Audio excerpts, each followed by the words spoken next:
In the middle of the Great Depression, most machines gave up before the farmer did. Fields were expanding, budgets were shrinking, and the tractors, too slow, too weak, or too complex to keep up.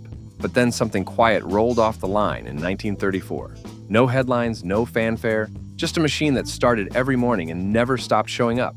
It didn't claim to be a revolution, but that's exactly what it became. Before John Deere became a household name, this was the tractor that earned farmers' trust, acre by acre. This is the story of the John Deere Model A, the forgotten tractor that made John Deere famous. The farming industry in the early 1930s. In the early 1930s, the American farming industry was under immense strain. The Great Depression had stripped profit margins down to the bone. Prices for key crops like wheat, corn, and cotton had collapsed, with wheat dropping from $1.38 per bushel in 1929 to just 38 cents by 1932. That meant for every acre harvested, farmers were losing money.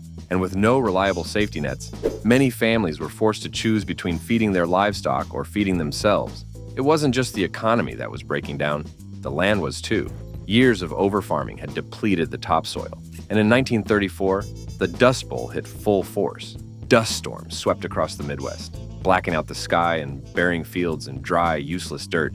Over 35 million acres of farmland were rendered useless, and another 125 million acres were rapidly losing topsoil. That wasn't just a bad season, it was a generational collapse.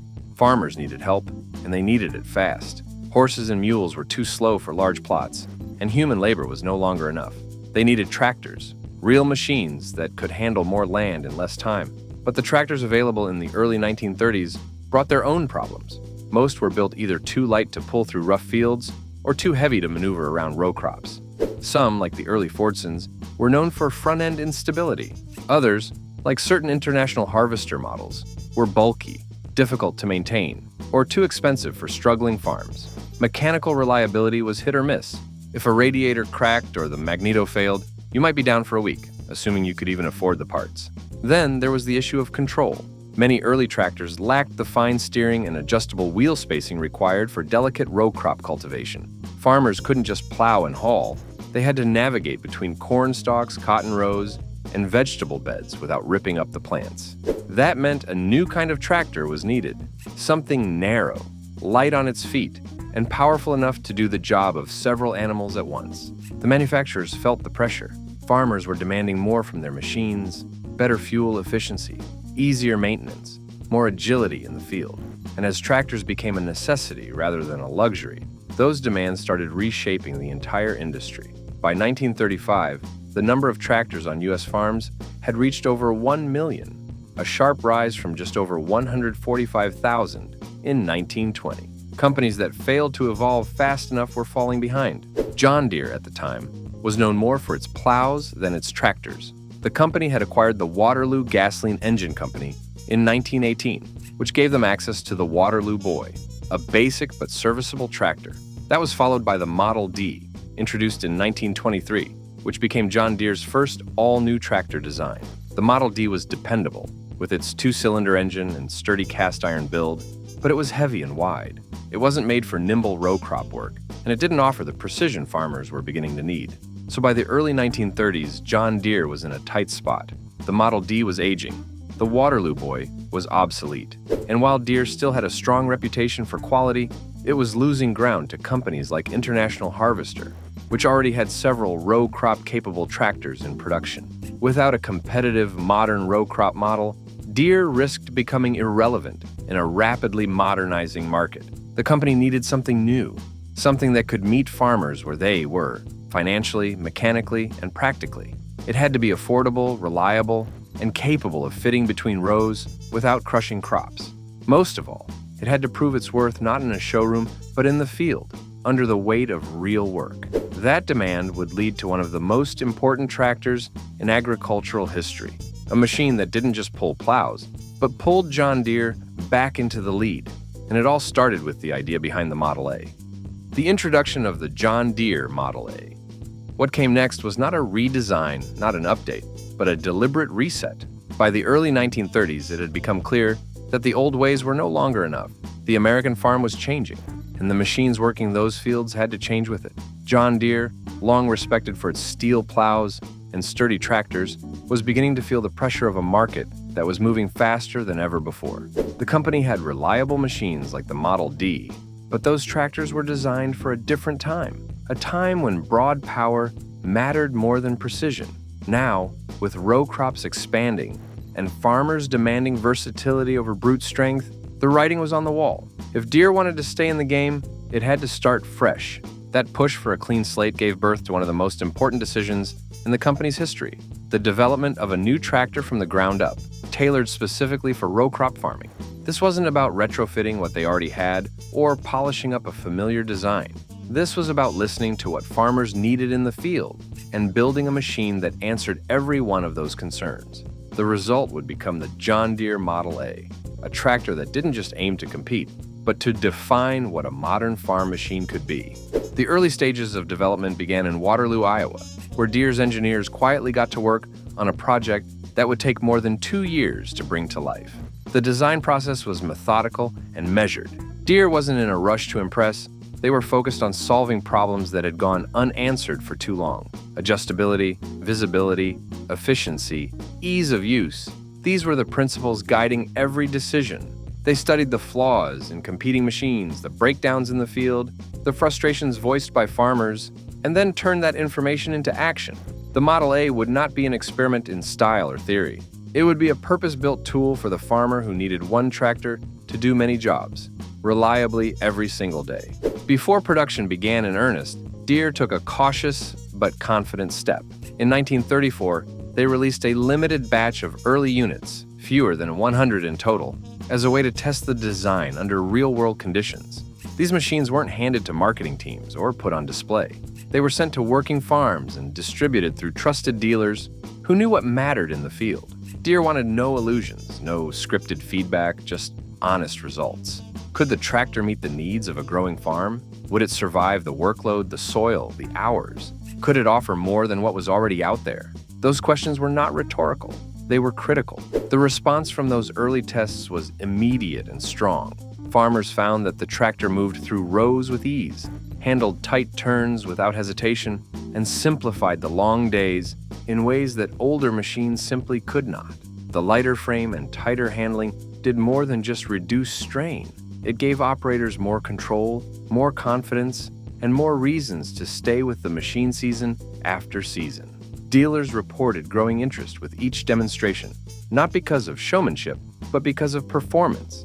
It was a machine that delivered quietly, without flash, but with unmistakable results. By the time full-scale production was approved in 1935, Deere already had momentum. They weren't launching a product based on promises. They were answering demand that had already started to build. The Model A wasn't just another option on the lot.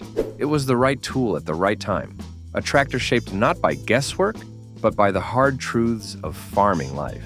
And though its numbers would grow and its design would later evolve, those first few years made one thing clear.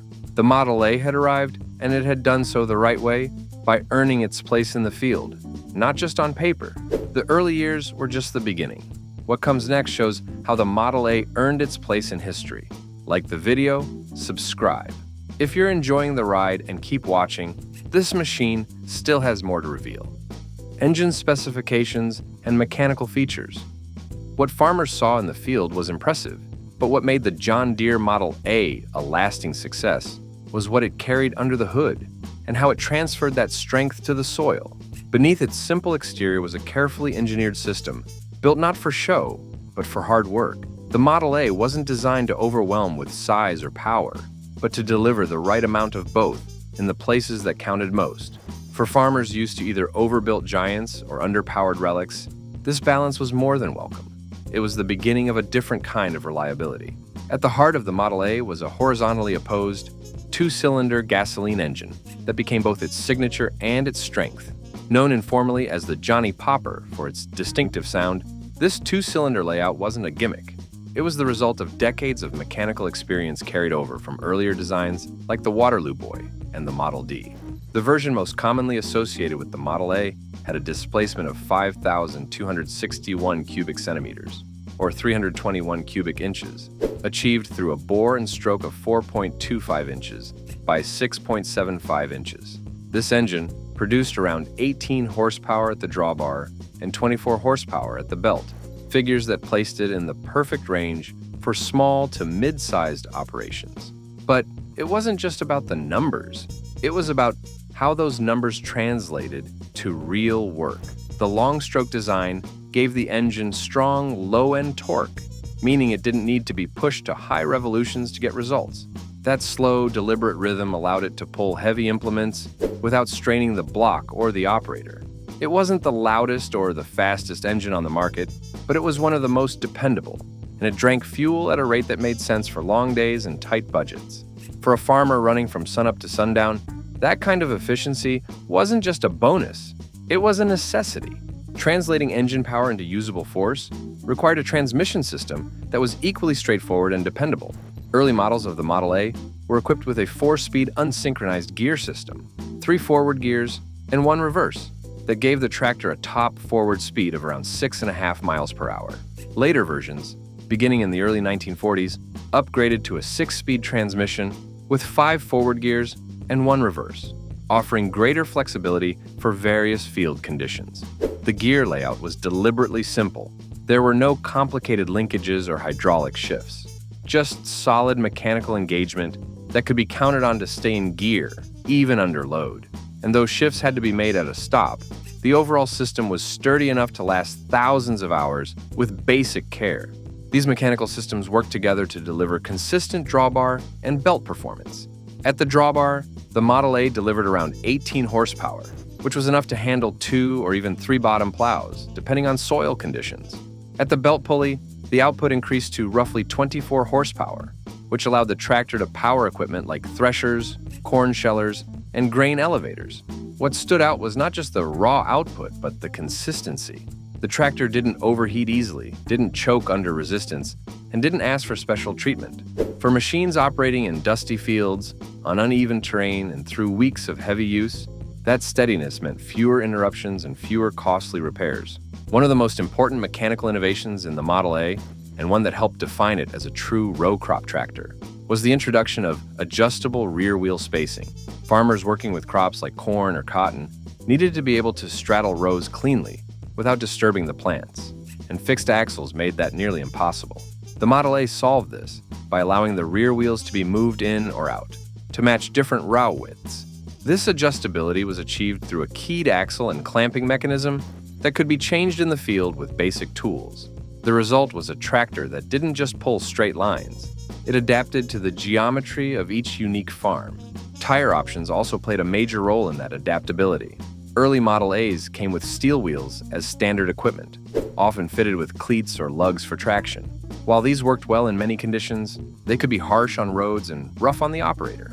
As rubber tire technology became more widespread and affordable, John Deere offered factory-installed pneumatic tires as an option, and eventually as standard equipment on later models. The switch to rubber improved traction, reduced vibration, and allowed the tractor to travel more easily between fields and barns without damaging roads or wearing down components. Together, these mechanical choices, the 2-cylinder engine, the gear-driven transmission, the dependable horsepower ratings, and the adaptable wheel system, made the Model A something rare for its time, a machine that met real-world demands without over-engineering the solution. It was powerful where it needed to be, simple where it mattered most, and durable in ways that would only become more impressive with time. And for the farmers who used it, that combination meant one thing: fewer problems, more work done, and a machine that earned its place not in a museum, but in the everyday memory of American agriculture. Operator experience and ease of use. Of all the things that set the John Deere Model A apart, none mattered more to the farmer than how it felt to use. A machine could have the right numbers on paper, but if it wore down the operator or fought against him in the field, it would never earn a second season. What made the Model A different was not just its strength or its simplicity, but the way it respected the person sitting in the seat. Every detail, every lever, pedal, and bolt was arranged with the working farmer in mind. And in a time when comfort was rare and efficiency meant survival, that kind of design was more than thoughtful. It was essential. The operator station on the Model A offered a clarity that many machines of the era lacked. It was open, exposed to sun, wind, and rain, but it gave farmers what they needed most: visibility and control. From the seat, operators could easily see both front wheels, making it easier to stay between rows without damaging crops.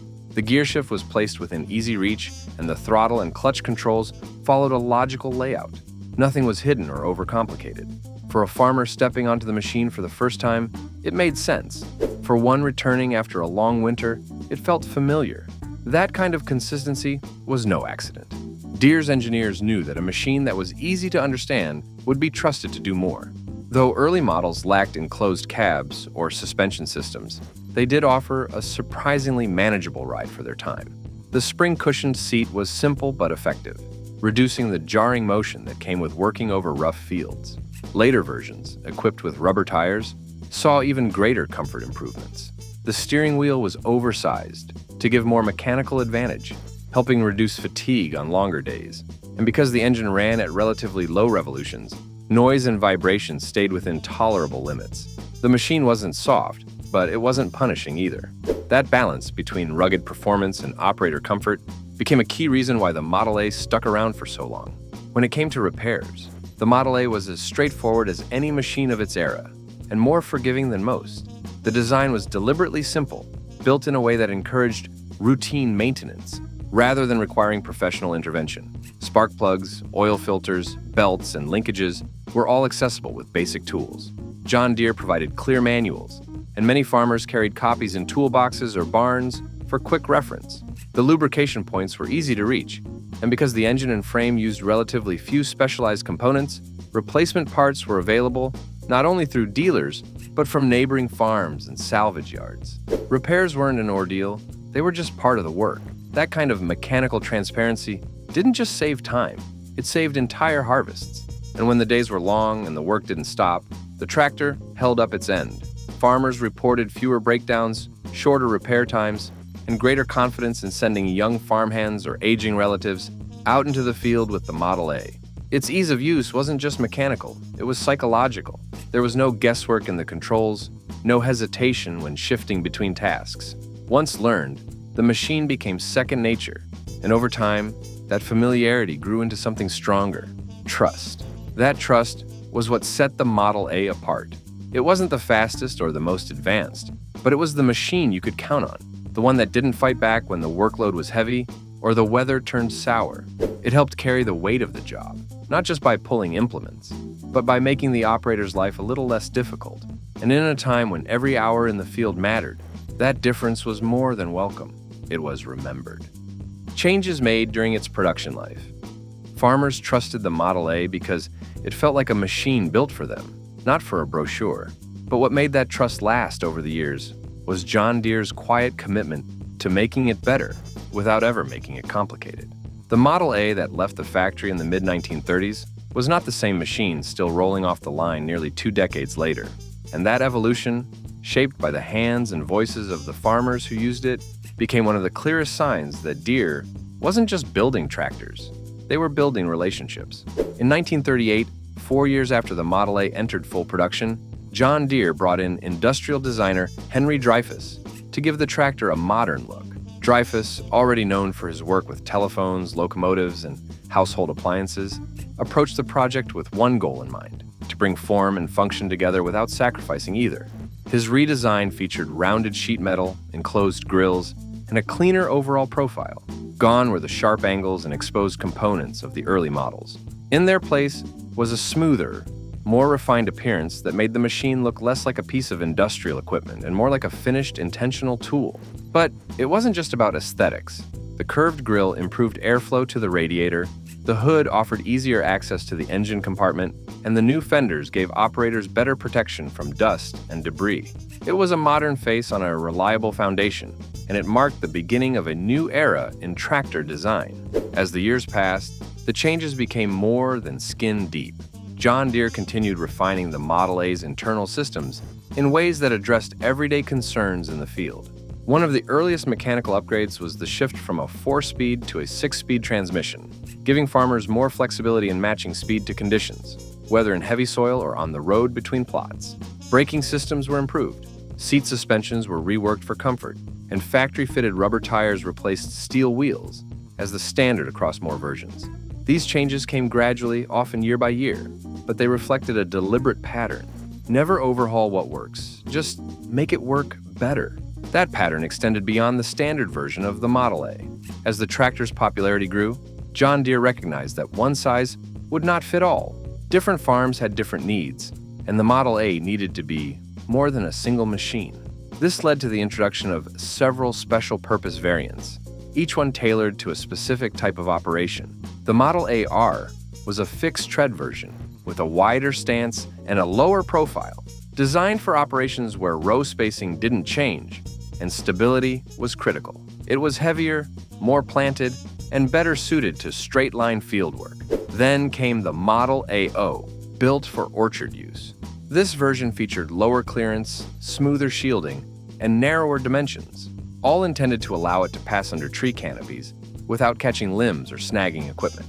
The Model AW, with its adjustable wide front axle, was developed for broader row spacing and hilly terrain, offering better traction and turning ability in loose soil. These were not side projects or short-lived experiments.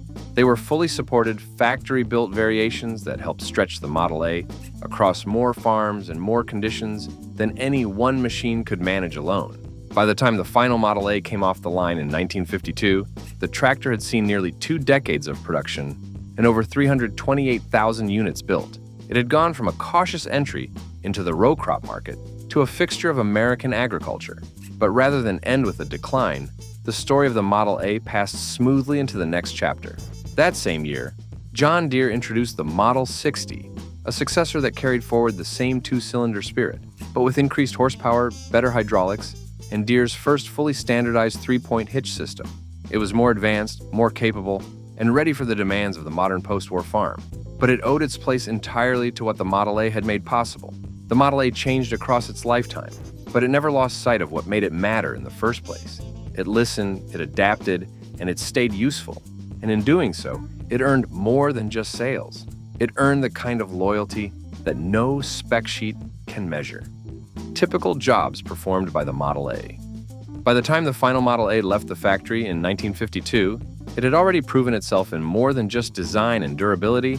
It had shown season after season exactly what kind of work it could do.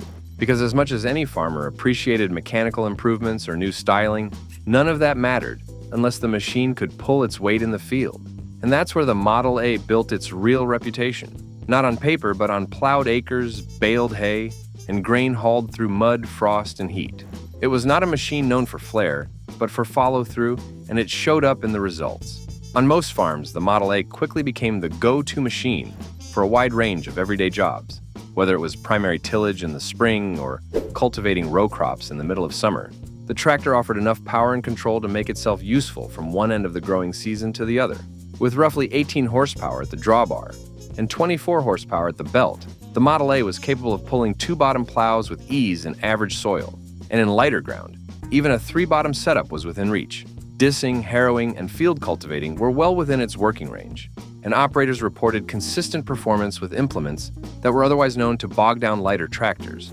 The tractor's adaptability showed especially well in its compatibility with a wide array of implements. John Deere offered a full line of equipment built specifically for the Model A, including plows, cultivators, mowers, and corn pickers. But the real value came from the fact that the Model A's belt pulley and later power takeoff system made it just as useful in stationary roles as it was in the field. Threshing grain, shelling corn, pumping water, these jobs didn't require movement, but they required steady, reliable power. The Model A delivered that without complaint, running belt-driven machines for hours at a time, sometimes across full working days, without needing more than basic fuel and monitoring. In different soil types and weather conditions, the Model A didn't need to adapt, it already had. Thanks to its weight distribution and traction profile, it held firm in dry, sandy loam and dug deep through sticky clay. On wet fields, it had just enough bite to keep moving, but not so much weight that it sank or stalled out. Pneumatic tires helped in that regard, especially when paired with wheel weights or chains in colder climates. In northern states where frost lingered into planting season, the tractor's ability to start reliably and keep steady traction made it an early morning essential. In southern fields, where sun and heat tested both machines and men, the Model A kept its cool, literally, thanks to a cooling system that was well matched to the load it pulled. That stability extended to hillside farming and uneven terrain. The Model A W variation, with its adjustable wide front end, gave farmers an edge on slopes and loose soil, where narrow front ends often caused balance issues. In those conditions, traction wasn't just about getting the job done, it was about safety, and the Model A earned its place by staying planted when the work pushed up against the edge of comfort. Real-world accounts from the time back up the numbers. In Iowa, a farmer using a standard Model A was able to plow an average of 5 to 6 acres per day with a two-bottom plow, even in heavier black earth. In Kansas, Model A's were used to pull cultivators across 100-acre wheat fields, and operators often noted how the tractor ran for 8 to 10 hours on a single tank without overheating or struggling. In upstate New York, orchard owners modified AO models to tow sprayers, rotary mowers, and even wagons loaded with produce across hilly terrain. These weren't special cases. They were ordinary farms doing ordinary work, but they did it more efficiently with the Model A. That level of performance didn't just make the tractor useful, it made it central. It meant that the Model A wasn't a backup or a secondary unit. It was the first machine out of the shed in the morning and the last one parked at night. Not because it was the only option, but because it was often the best one. And in an industry where time, soil, and weather never paused, having one tractor that could handle nearly everything wasn't just convenient, it was invaluable. Impact of the Model A on John Deere's growth. The Model A earned its place through hard work, but its story didn't end when the last field was plowed or the final harvest came in. Long after production stopped in 1952, the tractor continued to serve, not just as a memory, but as a working machine.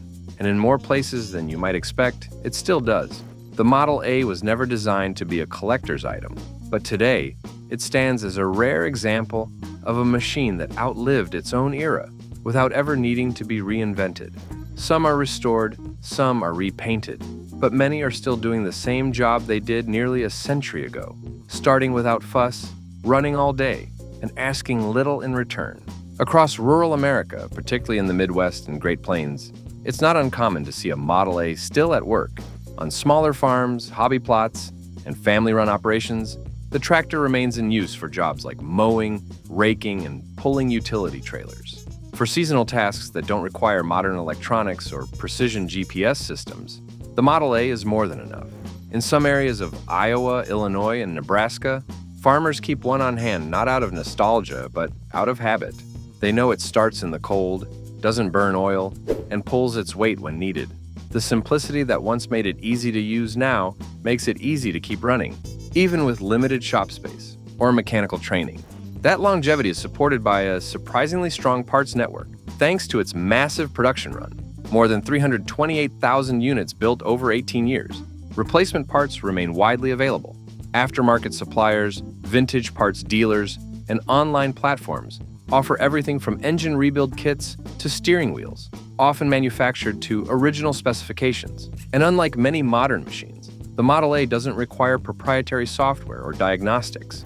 That means repairs are still being done in barns, garages, and machine sheds, just like they were 70 years ago. Restoration communities have also helped keep the Model A alive. Across the United States and Canada, tractor shows and antique machinery expos regularly feature restored Model A's in parades, demonstrations, and contests. Many restorers choose the Model A as their first project because of its mechanical simplicity, widespread availability, and deep documentation. Online forums, printed manuals, and step-by-step videos walk enthusiasts through every stage of restoration, from disassembly to final paint.